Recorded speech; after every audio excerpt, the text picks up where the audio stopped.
तस् भगवतो अरहतो सम्मा संबुद्धस। दोस्तों, आज हम बात करेंगे बौद्ध धर्म के एक बहुत शक्तिशाली और रहस्यमय सुत्त की, आटानाटीय सुत्त।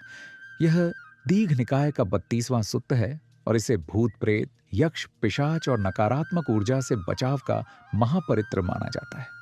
थेरवाद बौद्ध देशों जैसे श्रीलंका, थाईलैंड और म्यांमार में आज भी इसे रोज पढ़ा जाता है, खासकर रात में या जब भय और अशांति महसूस होती है। कहा जाता है कि सुत्त की शक्ति से कोई भी अप्रसन्न यक्ष या दुष्ट शक्ति आपको छू भी नहीं सकती। तो चलिए इसकी पूरी कथा और इसके गहरे अर्थ को विस्तार से समझते हैं। प्राचीन भारत के मगध साम्राज्य की राजधानी राजगृह यह केवल राजनीति का केंद्र नहीं था, बल्कि एक जीवंत आध्यात्मिक ऊर्जा का स्रोत भी था। यहाँ का गिद्धकूट पर्वत, जिसकी चोटियां अक्सर कोहरे से ढकी रहती थीं और जहाँ एक गहरा स्पंदित सन्नाटा व्याप्त रहता था, वही स्थान था जहाँ भगवान बुद्ध अपने भिक्षु संघ के साथ निवास करते थे। वे यहीं बैठकर गहन ध्यान करते, धर्म का उपदेश देते और साधकों को जीवन का मार्ग दिखाते थे। पाली साहित्य के अनुसार बौद्ध साधना का एक मुख्य आधार है अभय, यानी निर्भीकता। इसी कारण भिक्षु और आर्य शिष्य संसार के शोर शराबे से दूर गहरे जंगलों, एकांत गुफाओं और यहां तक कि डरावने श्मशानों में जाकर साधना करते थे। ये एकांतवास केवल बाहरी शांति के लिए नहीं था, बल्कि अपने भीतर छिपे सूक्ष्म भयों को जीतने और मन को स्थिर करने का अभ्यास था। लेकिन इस मार्ग पर चलना इतना सरल भी नहीं था, क्योंकि वहां केवल बाहरी ही नहीं, बल्कि अदृश्य चुनौतियां भी मौजूद थीं। जंगलों और निर्जन स्थानों में साधना करना वास्तव में साहस का काम था। वहां जंगली जानवरों के अलावा कई अदृश्य शक्तियां भी रहती थीं, यक्ष, भूत, प्रेत, असुर और दैत्य। पाली परंपरा के अनुसार ये यक्ष अलौकिक शक्तियों के स्वामी होते हैं और अपने अपने क्षेत्रों के अधिपति माने जाते हैं। साधना के दौरान भिक्षुओं को कई प्रकार की परेशानियों का सामना करना पड़ता था। कुछ यक्ष सद्धर्म के रक्षक होते थे, लेकिन कई हिंसक और क्रूर भी थे जो साधकों के प्रति द्वेष रखते थे। वे अजीब और डरावनी ध्वनियां उत्पन्न करते, भयानक रूप धारण कर सामने आते और भिक्षुओं के मन में भय उत्पन्न करते, जिससे उनका ध्यान टूट जाता और मानसिक स्थिरता डगमगा जाती। यह अज्ञात भय इतना गहरा होता था कि साधक अपने अधिष्ठान यानी मेडिटेशन पर टिक नहीं पाते थे। जब यह मौन संघर्ष अपने चरम पर पहुंचा, तब ब्रह्मांड के उन रक्षकों ने हस्तक्षेप करने का निर्णय लिया जिनकी दृष्टि चारों दिशाओं पर बनी रहती है। उसी समय बुद्ध के पास 4 महान दिव्य राजा आए, जिन्हें चातुर महाराज कहा जाता है। ये चारों न केवल शक्तिशाली योद्धा थे, बल्कि बुद्ध और सद्धर्म के समर्पित रक्षक भी थे।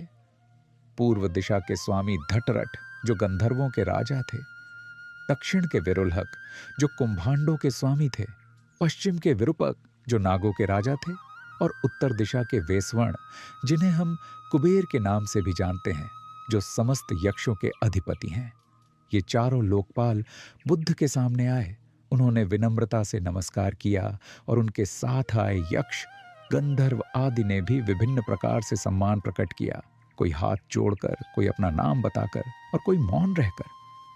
तब वैश्रवण महाराज यानी कुबेर ने बुद्ध से कहा, भंते, बहुत से यक्ष आपसे प्रसन्न नहीं हैं। आप धम्म सिखाते हैं, हिंसा न करना, चोरी न करना, झूठ न बोलना, मदिरा न पीना। लेकिन ये यक्ष जंगलों में रहते हैं, जहां आपके भिक्षु साधना के लिए जाते हैं। वे इन शिक्षाओं से विचलित होकर उग्र हो जाते हैं और फिर आपके शिष्यों को परेशान करते हैं।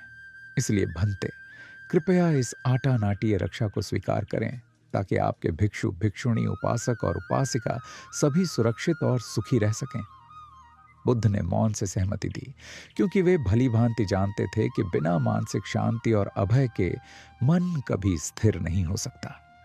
तब वैश्रवण ने उस दिव्य रक्षा का पाठ आरंभ किया, जिसे हम आटानाटीय सुत्त के नाम से जानते हैं। यह सुत्त केवल एक मंत्र नहीं है, बल्कि एक संपूर्ण सुरक्षा कवच है। इसमें दिव्य रक्षकों का आवाहन किया जाता है, जो साधक के चारों ओर एक अदृश्य सुरक्षा घेरा बना देते हैं। इसमें बुद्ध, धम्म और संघ त्रिरत्न की महिमा का गुणगान किया गया है और यह स्पष्ट संदेश दिया गया है कि जो व्यक्ति त्रिरत्न की शरण में है, उस पर कोई भी नकारात्मक शक्ति विजय नहीं पा सकती। इसका पाठ साधक के भीतर एक गहरा आत्मविश्वास और निर्भीकता उत्पन्न करता है, जिससे वह अज्ञात भयों से मुक्त होकर साधना में स्थिर हो पाता है। आज के समय में भी इस सुत्त की महत्ता उतनी ही बनी हुई है जितनी हजारों वर्ष पहले थी। यह परित चैंटिंग की परंपरा का एक महत्वपूर्ण हिस्सा है, जिसमें रतन सुत्त, करणिया मेत्ता सुत्त और मंगल सुत्त जैसे प्रभावशाली सूत्र भी शामिल हैं। श्रीलंका, थाईलैंड और म्यांमार जैसे देशों में आज भी लोग रात्रि में इसका पाठ करते हैं। बुद्ध का दृष्टिकोण अत्यंत व्यावहारिक था। उन्होंने केवल दर्शन नहीं दिया, बल्कि मानव मन के भय को समझा और उसे दूर करने का उपाय भी बताया। यह सुत्त हमें सिखाता है कि मानसिक शांति ही वह आधार है जिस पर आध्यात्मिक उन्नति संभव है। इस सुत्त का संदेश बहुत स्पष्ट है। जब तक मन में भय है, तब तक कोई भी साधना पूर्ण नहीं हो सकती। लेकिन जब व्यक्ति सद्धर्म की शरण में होता है, तो वह कभी अकेला नहीं होता। त्रिरत्न का स्मरण उसके भीतर एक ऐसा आध्यात्मिक कवच बना देता है जो उसे हर प्रकार की नकारात्मकता से सुरक्षित रखता है। अब यदि इस सुत्त की संरचना को समझें तो यह 4 मुख्य भागों में विभाजित है। सबसे पहले 7 महान बुद्धों को नमस्कार किया जाता है।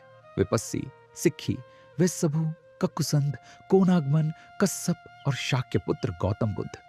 ये सभी क्लेशों को समाप्त कर चुके, सत्य को जान चुके, निर्भय और करुणामय हैं, और देव तथा मनुष्य सभी उन्हें नमस्कार करते हैं।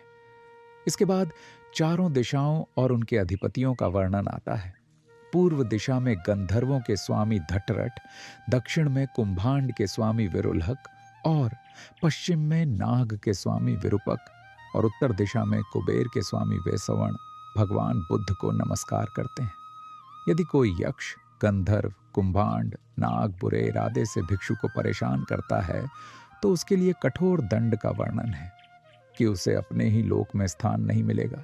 उसे अपमान और दंड का सामना करना पड़ेगा। सिर पर खाली कटोरा रखकर 7 टुकड़ों में फाड़ दिया जाएगा। और अंत में यदि कोई भिक्षु या साधक परेशान हो तो उसे कुछ विशेष शक्तिशाली यक्षों और देवताओं को पुकारने का निर्देश दिया गया है, जो तुरंत सहायता के लिए उपस्थित होंगे।